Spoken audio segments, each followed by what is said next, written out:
महाभारत में कई शक्तिशाली खानदानों की कहानियां हैं। दो सबसे फेमस हैं यदुवंशी और रघुवंशी। दोनों खानदानों का इतिहास लेजेंडरी हीरोज और इंटरेस्टिंग स्टोरीज से भरा है। ये अपने वैलर, विजडम और धर्मा के लिए जाने जाते हैं। इनकी कहानियां आज भी हमें इंस्पायर करती हैं। यदुवंशी, जैसा कि नाम से पता चलता है, चंद्रवंशी राजा यदु के वंशज थे। महाभारत के युद्ध में अर्जुन के सारथी कृष्ण एक यदुवंशी थे। रघुवंशी सूर्यदेव के वंशज थे। इस वंश ने दिलीप, रघु और राम जैसे फेमस राजा थे। ये दोनों खानदान एक ही कल्चरल स्पेस शेयर करते थे और ऑफ्टन इंटरैक्ट करते थे, लेकिन इनकी अलग पहचान थी। यदुवंशी अपनी डिप्लोमेसी और पॉलिटिकल स्किल्स के लिए जाने जाते थे, वहीं रघुवंशी ट्रूथ और राइचसनेस के लिए फेमस थे। इन दोनों खानदानों की कहानियां इंडियन मिथोलॉजी और हिस्ट्री से जुड़ी हैं।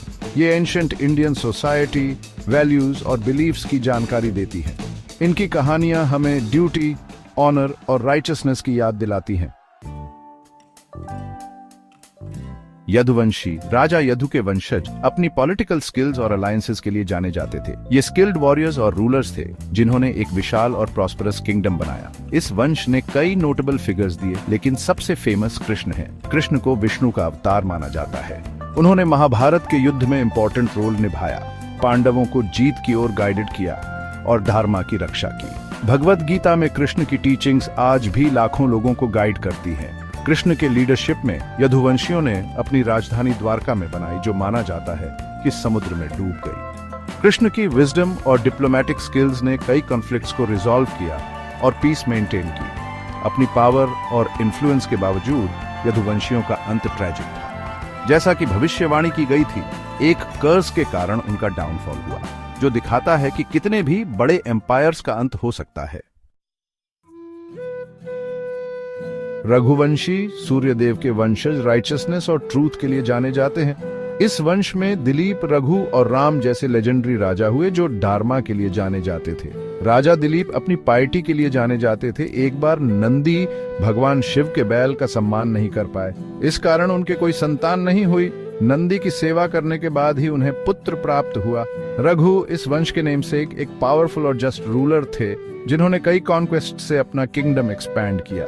उनका नाम वैलर और शिवलरी का सिनोनिम बन गया। हालांकि रघुवंशी वंश के सबसे फेमस राजा राम हैं, जिन्हें विष्णु का अवतार माना जाता है। रामायण में उनके जीवन, वनवास, रावण से युद्ध और अयोध्या वापसी की कहानी है। यदुवंशी और रघुवंशी वंश की कहानियां आज भी लाखों लोगों को इंस्पायर करती हैं। ये ह्यूमन नेचर, रिलेशनशिप्स की कॉम्प्लेक्सिटीज और गुड वर्सेस इविल के स्ट्रगल की जानकारी देती है। यदुवंशी, खासकर कृष्ण, हमें डिप्लोमेसी, स्ट्रेटजी और ह्यूमन नेचर की इंपॉर्टेंस सिखाते हैं।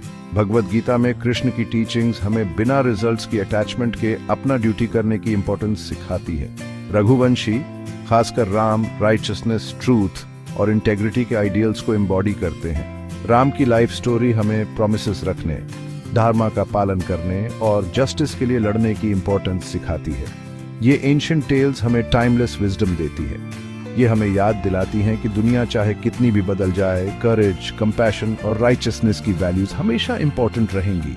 ये हमें एक जस्ट और इक्विटेबल सोसाइटी बनाने के लिए इंस्पायर करती है, जहां धर्मा की जीत हो।